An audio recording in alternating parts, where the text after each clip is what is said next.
नमस्कार, जम्मू संवाद देख रहे हैं आप और मैं हूं नरेश शर्मा। ये प्रोग्राम आप IPN 7 पर भी देखेंगे। जम्मू कश्मीर की अगर बात करें तो जम्मू कश्मीर में 2 चरणों का चुनाव संपन्न हो चुका है और अब तीसरे चरण के तहत 25 मई को वोट डाले जाएंगे। दरअसल अनंतनाग राजौरी की जो लोकसभा सीट है, इस लोकसभा सीट पर 7 मई को तीसरे चरण के तहत मतदान होना था, लेकिन इस मतदान को स्थगित कर दिया गया है। अब 25 मई को राजौरी अनंतनाग की जो सीट है उस पर वोट डाले जाएंगे। इस सीट की अगर बात करें तो काफ़ी दिलचस्प मुकाबला इस सीट पर देखने को मिल रहा है। इसमें जम्मू कश्मीर की पूर्व मुख्यमंत्री महबूबा मुफ्ती चुनाव लड़ रही हैं। नेशनल कॉन्फ्रेंस की तरफ से मियां अल्ताफ उम्मीदवार बनाए गए हैं और जम्मू कश्मीर अपनी पार्टी की तरफ से जफर खान मिन्हास जो है वो चुनाव लड़ रहे हैं। भारतीय जनता पार्टी की बात करें तो भारतीय जनता पार्टी ने इस सीट पर अपना उम्मीदवार घोषित नहीं किया है, लेकिन एक अघोषित जो अलायंस है भारतीय जनता पार्टी उसकी तरफ बढ़ रही है। और दिलचस्प बात है कि भारतीय जनता पार्टी ने कल अनंतनाग राजौरी सीट के लिए अपने इंचार्ज और को इंचार्ज की घोषणा की और इस सूची में कई वरिष्ठ नेताओं के नाम थे भारतीय जनता पार्टी के। लेकिन सवाल ये खड़े हो रहे हैं कि जब भारतीय जनता पार्टी इस सीट पर चुनाव ही नहीं लड़ रही है और ना ही कोई आधिकारिक तौर पर कोई अलायंस की घोषणा की गई है, ऐसे में भारतीय जनता पार्टी ने इस सीट पर अपने इंचार्ज और को इंचार्ज की घोषणा आखिर क्यों की। हमारे साथ चर्चा के लिए हमारे 2 वरिष्ठ सहयोगी पवन शर्मा, ललित कयूरे हमारे साथ बातचीत करने के लिए। सबसे पहले पवन जी आपके पास जाऊंगा कि जब उम्मीदवार ही नहीं उतारा है भारतीय जनता पार्टी ने, कोई अलायंस की घोषणा भी नहीं हुई है आधिकारिक तौर पर, तो ऐसे में भारतीय जनता पार्टी की तरफ से जो सूची जारी की गई है अपने इंचार्ज और को इंचार्ज की, इसका आखिर मतलब क्या है? मतलब साफ है, एनडीए का कुंभा बढ़ाना है। अच्छा, अगर खुद अपना कैंडिडेट वहां पर नहीं दिया है तो जाहिर सी बात है कि वहां पर ये जो दूसरी पार्टियां हैं उनमें से किसी एक पार्टी को समर्थन देंगे। जितने भी इंचार्ज बनाए गए हैं, वो चाहे श्यामलाल शर्मा हो, सुरजीत सिंह सलाथिया हो, अरविंद रैना हो, RS पठानिया हो, तमाम जो इनके नेता हैं जिनको इंचार्ज बनाया गया है, वो कश्मीर और राजौरी अनंतनाग में प्रचार करेंगे, सभाएं करेंगे और वोट मांगेंगे दूसरी पार्टी के लिए, क्योंकि अपना कैंडिडेट तीनों सीटों पर नहीं है। अब सवाल ये उठ रहा है कि जिस तरह से राजौरी पुंछ के भीतर लोगों से कहा जा रहा है कि अपनी पार्टी को आप वोट डालिए, तो जाहिर सी बात है कि कश्मीर के अंदर जो 2 सीटें होंगी वहाँ पर भी अपनी पार्टी को ही इनका जो है प्रचार करना पड़ेगा। लेकिन एनडीए का कुंभा बढ़ाने के लिए मुझे लग रहा है कि आखिर में नेशनल कॉन्फ्रेंस जो है वो फर्स्ट चॉइस बन जाएगी। अच्छा, नेशनल कॉन्फ्रेंस फर्स्ट चॉइस बन जाएगी, क्योंकि जो समीकरण इन तीनों इलाकों में है, राजौरी अनंतनाग सीट के ऊपर इस समय जो फाइट है वो महबूबा मुफ्ती और नेशनल कॉन्फ्रेंस के उम्मीदवार इन दोनों के बीच है। लेकिन तीसरा कैंडिडेट जो पहाड़ी समुदाय से है वो है जफर इकबाल मनहास, जो अपनी पार्टी का है। तो कहीं ना कहीं टक्कर तो कड़ी है, लेकिन फिर भी मैं ये मान रहा हूँ कि 2 बड़े उम्मीदवार हैं। अब भारतीय जनता पार्टी अपनी पार्टी को समर्थन दे रही है, अघोषित जो आप अलायंस बता रहे हो वो उनके साथ अगर हो रहा है तो फिर त्रिकोणीय मुकाबला हो जाएगा, क्योंकि गुलाम नबी आज़ाद वहाँ से निकल चुके हैं। वहाँ पर उनकी पार्टी का कोई और व्यक्ति आ गया है, जो एडवोकेट हैं, वो वहाँ चुनाव लड़ रहे हैं। लेकिन अब मुकाबला 3 जगह पे है। अब जो समीकरण इस पूरे कॉन्स्टिट्यूंसी के हैं, जिस तरह से रिजर्वेशन का मुद्दा था, ST और पहाड़ी, मैं आऊँगा उस पे आऊँगा मैं, रिजर्वेशन के मुद्दे पे, पहाड़ियों के मुद्दे पे। ललित जी आपसे सवाल ये है कि पवन जी कह रहे हैं कि एनडीए का कुंभा बढ़ाना चाहती है बीजेपी, तो फिर इसकी क्यों नहीं घोषणा? इसका ऐलान हो जाए इसका भैया। एनडीए का कुंभा उन्होंने आधिकारिक तौर पर ऐलान हो जाएगा। आधिकारिक तौर पर मैं बाद में बात करूंगा। उन्होंने एनडीए का कुंभा उसी वक्त तैयार कर लिया था जब श्यामलाल शर्मा जी को उन्होंने अपने में शामिल किया। और इसमें बड़ी दिलचस्प बात है, ये नाम लूंगा जिनको इंचार्ज और को इंचार्ज, मैं इंचार्ज का नाम लूंगा, बड़े मेन नाम लूंगा। आपको बता दें कि 18 कॉन्स्टिट्यूंसी है इस सीट पर, अनंतनाग सीट पर 18 विधानसभाएं सीटें हैं और 18 विधानसभा सीटों पर ही बीजेपी ने अपने इंचार्ज बनाए। एनडीए सर कहते हैं बाकी एनडीए को मजबूत करने के लिए सब कुछ कर रहे हैं। सुरजीत सिंह सलाथिया कहाँ से आए? NC से आए, इनको बनाया गया इंचार्ज। अब्दुल गनी कोहली जी शुरू से बीजेपी में, ठीक है, मंत्री रहे, ठीक है। श्यामलाल शर्मा कांग्रेस से आए, बलवंत सिंह मंकोटिया पैंथर पार्टी से, शहनाज गनी, RS पठानिया साहब, ये कांग्रेस के कांग्रेस और बीजेपी, कांग्रेस को काफी समय पहले वो भी था, ठीक है। और मैं गनी जी का नाम नहीं है इसमें, डॉक्टर शहनाज गनी है इसमें, है नाम उनका, देखो मैं, मैडम शहनाज गनी लिखा हुआ। हाँ वो उनको बनाया गया, हाँ ठीक, वो भी हैं, उनको बनाया गया यहाँ पर उसका इंचार्ज। तो कुल मिलाकर ये है कि भारतीय जनता पार्टी का वो हिसाब है बेगानी शादी में अब्दुल्ला दीवाना, ठीक है। रविंद्र राणा कह भी चुके हैं कि भैया बैट बॉल चलेगा, अगर बीजेपी नहीं अभी तो बैट कुछ बॉल। कोई बैट बॉल नहीं, ये ऊपर से आदेश आएगा कि ये पिच कौन सी है, क्या ये पिच वैसी है गुगली मारनी है या फिर फ्लैट पिच है कि हम बैट बल्ले के साथ ही चलेंगे, गेंद और बल्ले के साथ चलेंगे, या फिर यहाँ पर हल चलाना है, क्योंकि क्या मालूम उपजाऊ पिच हो ये, ठीक है ना, उपजाऊ भूमि हो या बंजर हो, उपजाऊ करनी हो, उपजाऊ करनी हो, पता हल चलानी हो या बैट बल्ला चलाना। क्योंकि लिखने के लिए कलम दवाब की जरूरत है, अब नहीं पड़ेगी, शायद नहीं पड़ेगी, कलम दवाब की जरूरत कम पड़ेगी। अब जो जमीन पर जुड़ेगा, जो जमीन देखिए उपजाऊ करना है तो हल, तो अगर पिच पे खेलना है, गुगली मारनी है, उसके लिए भी जमीन चाहिए, चलिए ठीक है। पवन जी, आपको ऐसा नहीं लगता कि दूसरा ये अब्दुल्ला बेगानी शादी में अब्दुल्ला दीवाना इसलिए मैं कह रहा हूँ कि चुनावों को स्थगित करवाने के लिए डिमांड इनकी होनी चाहिए थी, और ये कह रहे कि चुनाव स्थगित करवाएं, और चलिए मान भी लिया उन्होंने। और दूसरा ये है कि ये प्रचार किसके लिए करेंगे, और रविंद्र रैना जी के लिए सबसे बड़ा मैं कह रहा हूँ, उन्होंने अभी तक कितने चुनावों में वोट डाला होगा अपनी पार्टी को मजबूत करने के लिए। पहली बार भारतीय जनता पार्टी के कार्यकर्ता, XMLC MLA, वो अपनी खुद की पार्टी कमल पर बटन नहीं दबा पाएंगे। हाँ, अब इसका काउंटर हो रहा है, प्रधानमंत्री जी कह रहे हैं देखिए कितना दुर्भाग्य है कि राहुल गांधी और क्या ना सोनिया गांधी ये कांग्रेस को वोट नहीं डाल पाएंगे।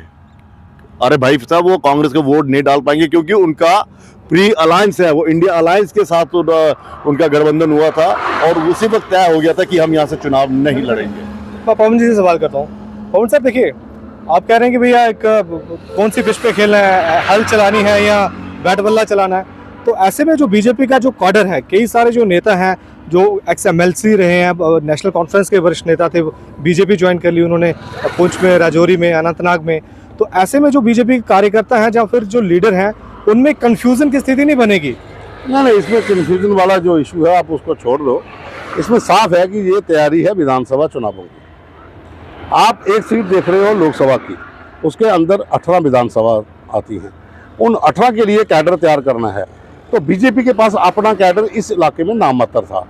अब अलायंस हो जाता है, जहाँ नए लोग जो वापस आए हैं पार्टी में, जैसे मुश्ताक बुखारी है, डॉक्टर शहनाज गनई है, या दूसरे और जो लोग आ रहे हैं उन इलाकों से, कश्मीर के भीतर भी ऐसी ही स्थिति है, तो ये उसकी तैयारी भी हो सकती है। लेकिन मैंने पहले भी कहा था कि बीजेपी की एक दूरदर्शी सोच है, इन्होंने उससे अपनी जो सोच थी उसके हिसाब से ही ये निर्णय लिया कि हम इस सीट के ऊपर अपना कैंडिडेट नहीं देंगे। लेकिन उसके साथ ही जो वोटर है राजौरी पुंछ का, जिस तरह से पहाड़ी स्टेटस देने के बाद जो लोगों के अंदर एक उम्मीद जगी थी कि हम भाई इस बार भारतीय जनता पार्टी को वोट देंगे, तो उनका कैंडिडेट तो है ही नहीं वहाँ पर। ये जो सोच बदली है ना, ये बदली 19 तारीख को जब पहले चरण का चुनाव था, उससे पहले यही सोच थी, उससे पहले पूरी तैयारी थी। वही तो कह रहा हूँ मैं। रविंद्र राणा काफी समय से उस सीट पर वो प्रचार कर रहे थे, लोगों के साथ, और मुझे लगता है कि वो कैंडिडेट अच्छे हो सकते थे। और दूसरा सर, आप कह रहे हो ना कि असमंजस की स्थिति हो जाएगी, वो कैसे वोट मांगेंगे। देखिए, 4 नेता तो ऐसे हैं जो एक्सपर्ट हैं इन चीजों में, कि भले ही अपनी पार्टी से खुद की पार्टी को नकार दिया, फिर दूसरी पार्टी के लिए जिसके कड़े आलोचक हुआ करते थे, पानी पी पी कर कोसते थे भारतीय जनता पार्टी को, फिर उसके लिए वोट मांग रहे हैं। तो उनका तो कह सकते हैं कि वो तीसरी पार्टी के लिए मांग सकते हैं। श्यामलाल शर्मा जी, बलवंत सिंह मंकोटिया, सुरजीत सिंह सलाथिया, RS पठानिया। तो इनकी निष्ठा पर आप सवाल नहीं उठा सकते कि भाई साहब कि इनका ज़मीर जो है वो कहीं इनको झोंके तंग करेगा, या इनको एहसास दिलाएगा भाई साहब हम तो भारतीय जनता पार्टी के हैं और हम किसी तीसरे पार्टी के लिए वोट मांग रहे हैं। ये एक्सपर्ट है उन चीजों में। नहीं, आपका जो कहना है कि जो लोग पार्टी से इधर आगे हैं वो उनका ज़मीर की बात आप कर रहे हो, तो बहुत से लोग तो ऐसे भी हैं जो भारतीय जनता पार्टी छोड़कर दूसरी पार्टियों में, वही तो मैं कह रहा हूँ, कांग्रेस को दरअसल ये लीडर हैं, ये लीडर हैं और राजनीति में ये आम चीज हो गई है, इसके ऊपर आप कोई बहस नहीं कर सकते हो। आज मैं शाम को अगर भारतीय जनता पार्टी का झंडा उठा के चल रहा हूँ तो कल को मुझे शाम को वो मेरी मीटिंग हो जाती है ऐसी, तो दूसरे दिन कहिए ना मौका कैंडिडेट भी कर रहे हैं, ऐसा हो रहा है। घोषित जो कैंडिडेट है वो भी भैया आज मैं टिकट अनाउंस आप देखिए ना, नॉमिनेशन उन्होंने किया हुआ है, लेकिन अगले दिन आप इंदौर का देख बीजेपी लीजिए, में शामिल हो रहे हैं। इंदौर का देख लीजिए, वही तो कह रहा हूं ना, कांग्रेस के कैंडिडेट ने नाम वापस लिया और बीजेपी में ज्वाइन हो गया। फिर ये आ जाए ना, राजनीति है। क्योंकि ये लड़ाई विचारधारा की नहीं है, नहीं ये राजनीति है, ये राजनीति की विचारधारा लड़ाई नहीं एक चीज है, कि हमें उसपे क्या कहते हैं जीत हासिल करनी है। अब हमें वॉशिंग मशीन का काम है। अच्छा एक चीज है, अभी क्योंकि चुनाव के लिए काफी दिन है, 25 तारीख को वोटिंग होनी है, तो ऐसे में अभी काफी दिन है, तो ऐसा नहीं हो सकता कि बीजेपी ऑफिशियल तौर पर अनाउंसमेंट कर दे कि भैया फलानी पार्टी को हमारे साथ अलायंस है। अनाउंसमेंट तो हो ही गई है। ऐसा नहीं, अभी नहीं हुआ, अभी नहीं हुआ। अभी वहाँ पर official जो नहीं हुआ। प्रचार हो रहा है, वहाँ पर नौशहरा में एक रैली हुई है, रैली के अंदर कहा गया है बीजेपी के नेताओं की ओर से कि अपनी पार्टी के कैंडिडेट को मजबूत करिए। अब किसका क्या ऊपर से आदेश आना, पोस्टर लगाने हैं कि हम बिल्कुल, और ठीक है, ये कह रहे हैं कि अच्छा। अपनी पार्टी उनके लिए क्यों सूटेबल है। देखिए अल्ताफ बुखारी साहब की एक चीज़ तो याद करनी पड़ेगी और दाद भी देनी पड़ेगी कि 370 जब यहाँ पर हटा था, वाहिद ये ऐसा शख्स था, वाहिद ऐसे पॉलिटिशियन थे, और पार्टी भी नई बनाई थी। एक नया नैरेटिव उन्होंने सेट करने की कोशिश की किया था कि 370 अब हट गया है, ये बरगलाने की बात है कि दोबारा से आएगा, अब उसे भूल जाइए। और हमें जम्मू कश्मीर के विकास के लिए अब भारत के सरकार के साथ चलना है, केंद्र सरकार के साथ चलना है, और ये शुरू से होता है। और साथ में भारतीय जनता पार्टी ने कहा है कि हम राष्ट्रवादी वालों के साथ हैं। पार्टी की सोच वालों के साथ है। तो आप अंदाजा लगा लीजिए कि कश्मीर में सजाद गनी लोन भी इलेक्शन लड़ रहा है। तो अपोजिशन पार्टियां यानी कि नेशनल कॉन्फ्रेंस और पीडीपी सही कह रही है कि ए टीम, बी टीम, सी टीम। हाँ, गुलाम नबी आजाद ने कल कहा कि हमारी कोई टीम नहीं ये है। बड़ी इंटरेस्टिंग चीज है। आजाद साहब ने कहा हमारी कोई टीम नहीं, हम लेकिन अकेले ये लड़ भी तो रहे हैं। ए टीम थी किसी जमाने में, देखिए ये बड़ी इंटरेस्टिंग टीम है। ये भी तो टीम का हिस्सा रही है, ये भी तो उस टूर्नामेंट का एनसीपी तो एनडीए का हिस्सा वही तो मैं कह रहा हूँ, रही है, पीडीपी के साथ ये भी सरकार तो बनी मैं है। वही तो कह रहा हूँ, ये भी तो 1998 लोन जो है वो 98 में ये भी मंत्री रहे भाई आपकी उस सरकार में। टूर्नामेंट के हिस्सा रहे हैं। 2014 में जो टूर्नामेंट हुआ था यहाँ पर विधानसभा का, ये टूर्नामेंट ही कहेंगे ना, तो जब सरकार बनी थी तो ये भी तो उसके मेन वो थे। यानी कि जैसे आईपीएल में विदेशी खिलाड़ी और लोकल खिलाड़ी जब जुड़ते हैं तो ये भी एक समझा था कि हाँ जी, कॉन्फ्रेंस को भी तो उसी दूसरी पार्टियों अन्य खिलाड़ियों की तरह शामिल करके एक मंत्री बनाया था। एक चीज बड़ी इंटरेस्टिंग है, भारतीय जनता पार्टी तीनों सीटों पर इलेक्शन नहीं लड़ रही है कश्मीर घाटी की, लेकिन जो फोकस है पूरी तरह भारतीय जनता पार्टी के ऊपर है। उमर अब्दुल्ला की अगर बात करें तो वो भारतीय जनता पार्टी में निशाना साध रहे हैं। पीडीपी अगर बात करें तो वो भारतीय जनता पार्टी पे निशाना साध रहे हैं। पीडीपी ने कल नौशहरा में रैली की है, महबूबा मुफ्ती ने रोड शो किया है अपना, और वहां पर उन्होंने खूब कोसा है बीजेपी को, एनसी को भी, क्योंकि एनसी के साथ एनडीए का हिस्सा तो है। और दोनों पार्टियां एक दूसरे पे इल्जाम लगा रही है देखिए, वो NC पर ज्यादा गुस्सा क्यों इन्होंने दिखा? जेएनके में बीजेपी को लाया। दोनों पार्टियां सुनिए, एक दूसरे पे इल्जाम लगा रही हैं। एनसी अब कहानी ये है कि पीडीपी ये परेशान है कि हम अलायंस का हिस्सा थे, भाई साहब आपने अनंतनाग में अपना कैंडिडेट दे दिया। और तो और पीडीपी का और गुस्सा यही है कि जब हम इंडिया अलायंस का हिस्सा थे, जब हमने जम्मू में कुर्बानी दे दी कांग्रेस के लिए, आप हमें एक सीट के लिए दे सकते। और एनसी अब पीडीपी को इसलिए कोस रही है कि ये अपने कैंडिडेट दोनों सीटों पे उतार कर बीजेपी को कहीं ना कहीं, यानी कि बीजेपी की समर्थक पार्टी है, मामला लद्दाख में भी फंसा हुआ है, मामला लद्दाख में फंस गया, वहां पे फंस गया है। कांग्रेस और एनसी ने बोला जॉइंट कैंडिडेट अच्छा, होगा। पहले एक लद्दाख के बाद में एक सवाल मेरा दोनों से है कि मतदान को स्थगित किया गया, 7 की बजाय अभी 25 मई को होगा। हाँ। तो ऐसे में क्या पार्टियों को नफा नुकसान होगा क्या? नहीं, क्योंकि आपको समय मिल गया। दोनों पार्टी समय मिल जाता है। आपको देखिए, समय मिल गया। रणनीति आपका- समझने की। देखिए अब जो प्रधानमंत्री, लेकिन एनसी भी कह रही है, पीडीपी भी कह रही है कि भाई जानबूझ के इलेक्शन को आगे किया गया। नहीं, वो मौसम के हिसाब से था भाई। आपका पूरे इलाके में आज का भी मौसम खराब बता रहे हैं, अगले 2 दिन अगर बर्फबारी होती है तो आप प्रचार नहीं कर पाओगे। देखिए मैं बार ये कह रहा वैसे हूँ, कुछ मैं कह रहा हूँ, कोई फायदा नुकसान हुआ क्या देखिए, किसी फायदा को? नुकसान मैं इसलिए तो कह आप रहा हूँ, कुछ कह रहे हैं हमें भारतीय फायदा जनता- होगा, कुछ कह रहे हैं हमें नुकसान मैं होगा। इसलिए तो कह रहा हूँ, भारतीय जनता पार्टी का वही हिसाब है, रविंद्र रैना जी का वही हिसाब है कि बेगानी शादी में अब्दुल्ला दीवाना, कि मौसम खराब, सब कुछ खराब, ये शिकायत इनको करनी चाहिए थी। वो दलील दे रहे हैं कि उमर साहब जो है वो 4 बार यहाँ पर आए और पार्टी का प्रचार नहीं कर पाए। तो ये स्थिति है जिसको देखिए, अब होता है कि जैसे जैसे चुनाव खत्म होने जाते हैं, यहाँ बीच में बढ़ता है, 2-3 फेस हो जाते हैं, तो फिर आपको दूसरी पार्टियों की रणनीति जो है वो समझ में आती है, आपके उनके भाषणों के जरिए समझ में आता है कि हाँ ये किसको टारगेट कर रहे हैं और किस तरह से लोगों को अपनी ओर आकर्षित कर रहे हैं। हमें भी उसी तरह की रणनीति। अब मैं लास्ट में एक लाइन बोलूंगा, क्या होगा क्या नहीं होगा वो जब मतदान होगा उस दिन पता चलेगा, लेकिन इस सीट के ऊपर भारतीय जनता पार्टी की तरफ से अगर कोई उम्मीदवार वहां पर परफेक्ट हो तो वो रविंदर रैना था। रविंदर रैना थे। क्योंकि जिस तरीके से उसने रजौरी पुंछ अनंतनाग में मेहनत की थी, उन्होंने, जिस तरीके से कैडर को इकट्ठा किया था, वो डिजर्व करता था, उसको वहां पर कैंडिडेट होना चाहिए था। और मुझे लग रहा है अगर होते तो शायद बीजेपी की एक और सीट वहां बढ़ती। गड्डी जावे पुंछ साथ में मैं आपको बता दूं, भारतीय जनता पार्टी में अंदरूनी लड़ाई देखिए, आज से 5-6 महीने पहले या 7 महीने पहले हमने एक खबर चलाई थी कि रविंदर रैना ने जिन लोगों को वहाँ पे डिस्ट्रिक्ट प्रेसिडेंट या और उनको दायित्व दिए थे, अशोक कोल जी ने उनको निरस्त कर दिया था। आज सुबह किए, शाम को उन्होंने हटा दिए। यहाँ पर रविंदर रैना जी ने नॉमिनेट किए हैं और अशोक कोल जी का किस तरह का कोई अभी तक वहाँ नहीं आया, कोई नहीं आया।